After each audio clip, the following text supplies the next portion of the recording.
नमस्कार. सत साहेब. आपलं नाव? रामदास रंगनाथ नरोडे. आपण कुठून आलात? पाटोदे वडगाव बोकडो जळगाव, तालुका पैठण, जिल्हा औरंगाबाद, महाराष्ट्र. आपला व्यवसाय काय आहे? ट्रान्सपोर्टचा. संत रामपालजी महाराजांची गुरुदीक्षा आपण कधी घेतली? 18/12/2016. संत रामपालजी महाराजांची गुरुदीक्षा घेण्या अगोदर आपण व आपला परिवार कोणती भक्ती साधना करत होतात? हिंदू धर्माच्या हिशोबानं जे काय असेल ते आपलं गणपती, हनुमानजी, त्याच्यानंतर आपलं पित्तरपूजा, हे सर्व काही आम्ही जे काय असेल ते पूर्वीच्या रीतिरिवाज त्या हिशोबानं सर्व काही करत होतो. शिर्डीला जायचो, मोठा देवीला जायचो. उस्मानाबाद जिल्ह्यामध्ये ना मलकापूर म्हणून गाव आहे, त्या तिथं सुभाष बाप्पा महाराज म्हणून आहे. ते आपलं याचं दत्तात्रय महाराजाची भक्ती सांगतात. मी ज्यावेळेस दारू पित होतो तर त्यावेळेस मग मला माझ्या आईनी आणि एक गाडीवाला माणूस होता, मी त्या माणसाच्या गाडीवर ड्रायव्हर म्हणून होतो. तर त्या माणसानं मला तिथं स्वतःहून पाठवलं होतं, गाडी घेऊन जा, तू तिथं जा, तुझी दारू सुटल, तुझ्या पुड्या पाड्या वगैरे व्यसन जे काय असेल ते तुझं सुटून जाईल बुवा. मी तिथं गेल्याच्या नंतर, तिथून आल्याच्या नंतर मला 15 दिवसांनी माझ्यावरती चोरीचा आरोप लागला कंपनीमध्ये. हालाकी मी फोरक्लिपच्या ड्रायव्हरकडून डिझेल विकत घेतलं, तेच सिक्युरिटीनं त्यांनी माझ्यावरती चोरीचा आरोप लावला. सर, जसं तुम्ही सांगत आहात की महाराष्ट्रामध्ये जी प्रचलित भक्ती साधना आहे, जसे की देवी देवतांची पूजा करणे, व्रतवैकल्य करणे, मंदिरात जाणे, या भक्तिविधी आपण करत होतात. तर मला हे विचारायचं आहे की संत रामपालजी महाराज यांच्याबद्दलची माहिती आपल्याला कशी कळाली आणि आपण त्यांच्याकडनं गुरुउपदेश, नामउपदेश कसा घेतला? संत रामपालजी महाराजाचे शिष्य आमच्या गावाचे शेजारी आहे, एक 10 ते 12 किलोमीटर अंतर आहे. ते भगतजी मला भेटले, रामपालजी महाराजाचे शिष्य. त्यांनी मला सांगितलं, भाऊ तू हे आता मला भेटू नको म्हणे, तू आता सध्या मला भेटायच्या स्थितीमध्ये नाही आहे म्हणे, आणि तुला मी सांगितलं बी तर तुला समजणार नाही म्हणे, कारण की मी दारू पिलेलो होतो. मला तू काय कर म्हणे, सकाळी माझ्या घरी ये आणि घरी येऊन मला भेट म्हणे. म्हणलं ठीक आहे, चालन, काही हरकत नाही. मला एकदम असं आतुरता लागली का बा आता सकाळ कधी होईल आणि मी कधी यांना भेटल. जसं सकाळ झाली, आमच्या गावातला माझा मित्र होता, त्याला घेतलं मी सोबत आणि गेलो त्यांच्या घरी. त्यांच्या घरी गेलो, त्यांनी मला अनेक प्रमाण दाखवले, ज्ञानगंगा दाखवली, त्याच्यानंतर भगवद्गीता दाखवली आणि मला काय सांगितलं, तू साधना चॅनल पाय म्हणे, साधना चॅनल पाय, तुला काय वाटतं काय नाही मला सांग आणि त्यानंतर मग तुला काय असेल ते पुढची प्रोसिजर आपण करू म्हणे. म्हणलं ठीक आहे. मी 1-2-3 दिवस साधना चॅनल बघितलं, साधना चॅनलवर सत्संग बघितला. सत्संग बघितल्याच्या नंतर मला एकदम मनातून अशी उत्स्फूर्तता निर्माण झाली, नाही मला आता सगळं व्यसन सोडायचं. माझ्यावरती जे नाही ते आरोप यायला लागले व्यसन करता करता. मग मी त्या रामपालजी महाराज शिष्य होते, त्यांना सांगितलं मला आज नामउपदेश घ्यायचा, म्हणलं काही हो. मग ते म्हणे ठीक आहे, तुला जालन्याला यावं लागेल आमच्यासोबत. मग मी, माझी मिसेस, माझी मुलगी, आम्ही सगळे सोबत गेलो जालन्याला आणि नामदीक्षा घेतली. सर, जसं तुम्ही सांगत आहात की संत रामपालजी महाराजांचे जे शिष्य होते ते आपल्या शेजारी राहत होते आणि त्यांनी सर्वप्रथम आपल्याला संत रामपालजी महाराजांच्या ज्ञानाबद्दल माहिती सांगितली. आपल्याला जे काही ज्ञानगंगा हे पुस्तक आहे हे वाचायला सांगितलं. त्याचप्रमाणे संत रामपालजी महाराजांचे सत्संगसुद्धा आपण बघितले आणि त्यातून आपण प्रेरित झालात आणि वाटलं कुठेतरी आपल्याला जर व्यसन सोडायचं असेल तर आपल्याला याच्याशिवाय पर्याय नाही, म्हणून आपण जालन्याला जाऊन संत रामपालजी महाराजांची गुरुदीक्षा घेतली. मला विचारायचं आहे की जेव्हापासून आपण संत रामपालजी महाराजांच्या शरणात आला आहात त्यानंतर आपल्याला आपल्या वैयक्तिक जीवनामध्ये काय काय चेंजेस आढळले किंवा काय काय आपल्याला अनुभव आलेत? सर, मी ज्यावेळेस नामदीक्षा घेतली, ते नामदीक्षा घेतल्याच्या नंतर मी तंबाखू खात होतो, तंबाखू सोडून दिली. त्याच्यानंतर गुटखा खात होतो. मला जवळपास माझा स्वतःचा वैयक्तिक खर्च रोजचा 200 ते 300 रुपये स्वतःचा वैयक्तिक खर्च व्हायचा. दारू, पुड्या, त्या गोष्टीची आठवणच नाही राहिली का मी सगळं हे काही तंबाखू खात होतो किंवा गुटखा खात होतो किंवा दारू पित होतो. मला त्या गोष्टीचं म्हणजे असं विसर पडल्यासारखं झालं एकदम, का नकोच, ह्या गोष्टी करणं उपयोगाचंच नाही आहे. आणि नामदीक्षा घेतल्याच्या नंतर मला त्याची आठवण पण येत नाही. सर, जसं तुम्ही सांगतात की नामउपदेश घेतल्यानंतर आपल्याला जे व्यसन होतं ते पूर्णपणे सुटलेलं आहे. परंतु मला हे विचारायचं आहे की व्यसनाधीन माणूस त्याला कळतं की आपण किती चुकीची गोष्ट करतो आहे आणि ते व्यसन सोडण्यासाठी तो बरेचसे प्रयत्न करतो. परंतु तो स्वतःच्या मनाशी हतबल झालेला असतो आणि ते व्यसन सुटत नाही. परंतु आपलं व्यसन अगदी फक्त संत रामपालजी महाराजांचे नामोपदेश घेतल्यानंतर कसं काय सुटलं? बघा जी, मी खूप त्रासावलेलो होतो पहिले आणि मला असं वाटत होतं काय करावं काय नाही, असं असं म्हणजे कधी कधी असं पश्चाताप यायचा की बाबा आपण जीव देऊन टाकावं किंवा काहीतरी औषध घ्यावं किंवा फाशी वगैरे घेऊन टाकावं. ह्यामुळं मी असं एकदम कंटाळलेलो होतो आणि ज्यावेळेस नामदीक्षा घेतली त्यावेळेस नामदीक्षा घ्यायच्या अगोदर ज्यावेळेस सत्संग बघितले, सत्संग बघितल्याच्या नंतर त्यावेळेस मला कळालं का ह्या गोष्टी करून उपयोग नाही जीवनात. जीवनात जर समजा काही करायचं असेल तर भक्ती केल्याशिवाय पर्याय नाही. त्यामुळं मी भक्ती ज्यावेळेस सुरुवात केली, भक्ती सुरुवात केल्याच्या नंतर मला त्या गोष्टीची आठवण राहिलीच नाही. आणि भक्ती सुरुवात झाल्याच्या नंतर जसं माझं जे होतं समजा जे काय असेल ते पुड्या वगैरे सर्व काही त्या गोष्टीचं मला आठवण येणं लगेच बंद होऊन गेलं. सर याच्या अगोदर आपण आपलं जे व्यसन सोडवण्यासाठी काही प्रयत्न केले होते का? हो, मी प्रयत्न भरपूर केले. आई सांगायची जसं हनुमानजीचे उपास करायचो. त्याच्यानंतर गावामध्ये आमच्या हनुमानजीची मूर्तीची नवीन प्राणप्रतिष्ठा म्हणजे मंदिर नवीन बांधकाम झालं होतं. त्यावेळेस 3 दिवसाची पूजा होती. त्या पूजेला मला बसायचं सांगितलं. तत्पश्चात मी याला उस्मानाबाद जिल्ह्यामध्ये एक मलकापूर गाव आहे, तिथं आपलं सुभाष बाप्पा महाराज म्हणून आहे, ते दत्तात्रय महाराजाची भक्ती सांगतात.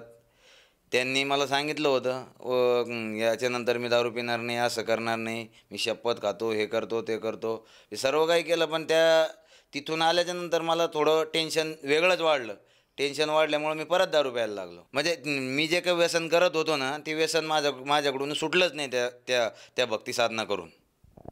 मग संत रामपालजी महाराज असं काय ज्ञान देतात किंवा काय असे गुरुमंत्र देतात की ज्याच्यामुळे साधकाचं व्यसन सुटलं जातं? सर, संत रामपालजी महाराज जे काय आहे तर गुरुमंत्र द्यायच्या अगोदर सांगतात का बा तुम्हाला ह्या गोष्टी करणं नाही आहे. जर करणं असेल तर तुम्ही माझी भक्ती साधना घेऊच नका, माझ्याकडून गुरुमंत्र घेऊ नका. तुमच्याच्यानं जर समजा होत असेल हे पथ्य पाळणं तरच तुम्ही माझ्याकडे या, नसता माझ्याकडे येऊ नका आणि माझा गुरुमंत्र घेऊ नका. हे अगोदरच सांगवलं जातं. ज्यावेळेस नामदानचा जो फॉर्म भरला जातो ना, त्या फॉर्म भरायच्या वेळेसच सांगलं जातं का हे तुम्हाला नियम आहे, 11 नियम असतात, ते 11 नियम तुम्हाला फॉलो करावं लागतं. नामदीक्षा घेतल्याच्या नंतर सांगितलं जातं का तुम्हाला हा प्रथम मंत्र आहे, प्रथम मंत्र तुम्हाला मिनिमम दिवसभरातून 108 वेळेस करावं लागेल. 108 वेळेस करता करता मी कधी कधी 200, 300, 500, 1000 तुम्ही अगणित करू शकता, पण कमीत कमी तुम्हाला 108 वेळेस करावं लागेल. मग 108 वेळेस म्हणता म्हणता मी जसं जसं सुरुवातला 300, 400, 500, 1000पर्यंत करत गेलो. तर त्या मंत्रामधूनच अशी ताकद आहे का त्या ताकदीमध्ये का आम्हाला कोणालाही त्या व्यसनाकडे जावं असं वाटतच नाही अजिबात. सर जसं तुम्ही सांगितलं की संत रामपालजी महाराजांच्या भक्तीमुळे आपण व्यसनापासून मुक्त झाला आहात. मला विचारायचं की हा एक मोठा लाभ संत रामपालजी महाराजांनी आपल्याला दिलेलाच आहे. त्यानंतर संत रामपालजी महाराजांच्या सद्भक्तीमुळे आपल्याला आणखीन काही अनुभव किंवा काही लाभ प्राप्त झाला का? ज्यावेळेस मी नामदीक्षा घेऊन आलो त्यावेळेस माझी आई मला भांडायला लागली. नाही म्हणे, तू असा कोणता गुरु केला? म्हणलं आता मला काही जास्त सांगता येणार नाही, कहून का मी आत्ताच नेमकंच नामदीक्षा घेतलेली आहे, त्यामुळे मी काही तुला जास्त सांगू शकत नाही. पण तू काय कर म्हणलं, एक 4 दिवस 8 दिवस माझ्यासोबत सत्संग बघ, किंवा जर तुला जास्त शंका असेल तू माझ्यासोबत जालन्याला येऊ शकते म्हणलं. बरं म्हणे, ठीक आहे म्हणे. मग आईनं 1 महिन्याच्या नंतर आईनंसुद्धा नामदीक्षा घेतली. आईला 2 ते 3 वेळेस अटॅक आलेला होता. आज आईला 3 वेळेस अटॅक येऊनसुद्धा आमची आई आहे ना एकदम ठणठणीत आहे. या व्यतिरिक्त आणखीन काही लाभ आपल्याला प्राप्त झाला का? हो सर, मी त्याच्या अगोदर जे आहे ना आता दारूच्या व्यसनामुळं कर्जबाजारी झालेलो होतो खूप. मी 2016ला नामदीक्षा घेतली त्यावेळेस माझ्याकडं साधी मोटरसायकलसुद्धा नव्हती कुठं यायला. 16ला नामदीक्षा घेतली, 17 एंडिंगला म्हणजे वर्ष पूर्ण झाल्याच्या नंतर परमात्माच्या दयेनं, संत रामपालजी महाराजाच्या दयेनं मी शोरूम मोटरसायकल घेतली. 17 संपलं, 18 संपलं आणि 19ला सुरुवातला मी संत रामपालजी महाराजाच्या दयेनं एक छोटा हत्ती घेतला, शोरूम छोटा हत्ती घेतला. परंतु एक जवळपास 15-16 महिने चालवला. त्यानंतर लॉकडाऊन पडलं, कंपन्या बंद पडल्यामुळं मग मला पर्याय नाही राहिला. मग मी तो छोटा हत्ती विकून टाकला आणि थोड्या दिवस ड्रायव्हिंग करायला लागलो. ड्रायव्हिंग करता करता परत मग मला माझ्या डोक्यात विचार आला का बा आपण लोकांकडे ड्रायव्हिंग किती दिवस करणार असं. मग मी काय केलं, मी डोक्यात घेतलं, म्हणलं नाही आपल्याला काहीतरी करायचं. गाडी घेतली मग मी 407.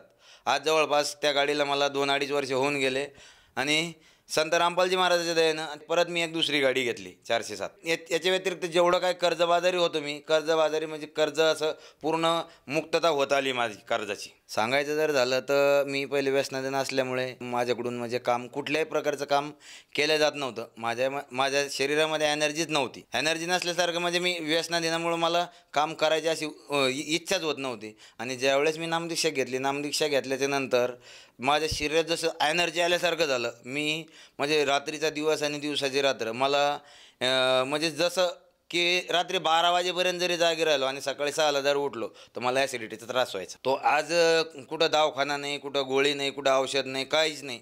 काही न करताही आज मी रात्र जागी राहतो, दिवस जागी राहतो, पण मला ॲसिडिटीचा कुठलाही काही एक रुपयाचा त्रास होत नाही.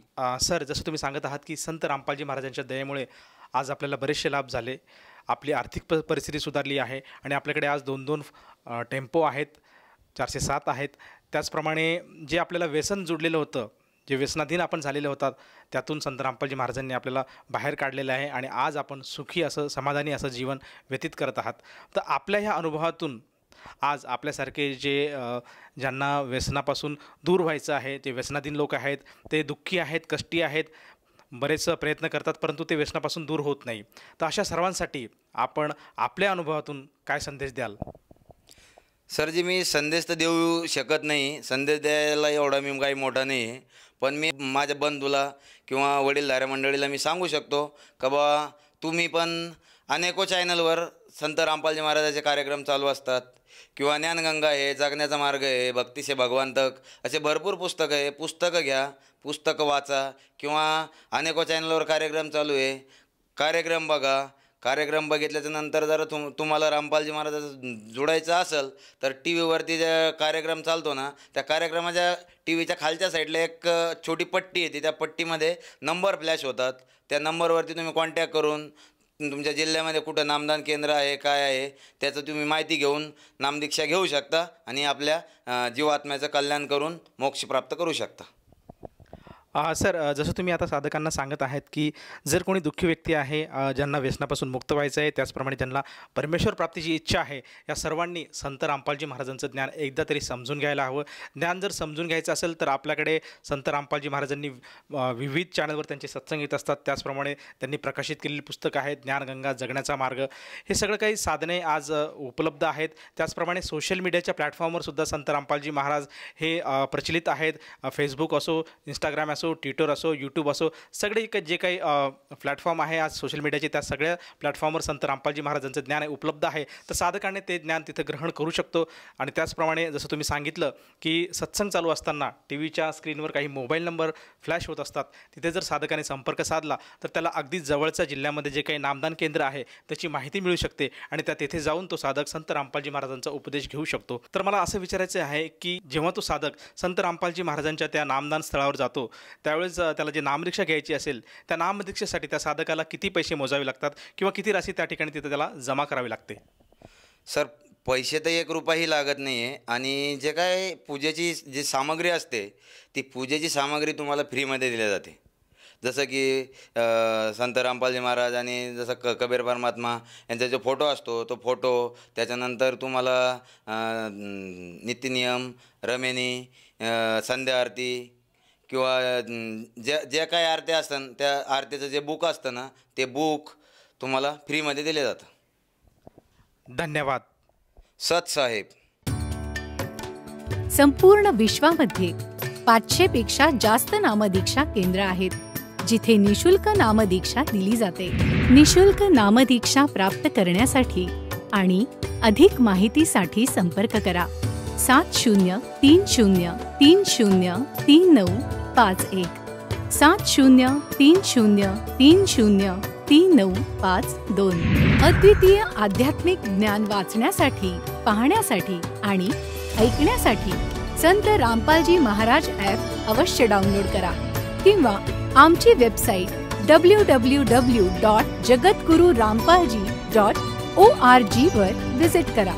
आम्हाला सोशल मीडियावर फॉलो करा. सर्व पवित्र धर्मांच्या पवित्र शास्त्रांवर आधारित प्रमाणित अनमोल पुस्तक ज्ञानगंगा किंवा जगण्याचा मार्ग यापैकी कोणतेही एक पुस्तक निशुल्क मागवण्यासाठी आपण आम्हाला आपले पूर्ण नाव, पूर्ण पत्ता, पिनकोड आणि फोन नंबरसह लिहून 7030303951 किंवा 7030303952 या नंबरवर SMS करू शकता किंवा 7030303950 या नंबरवर व्हॉट्सअप देखील करू शकता.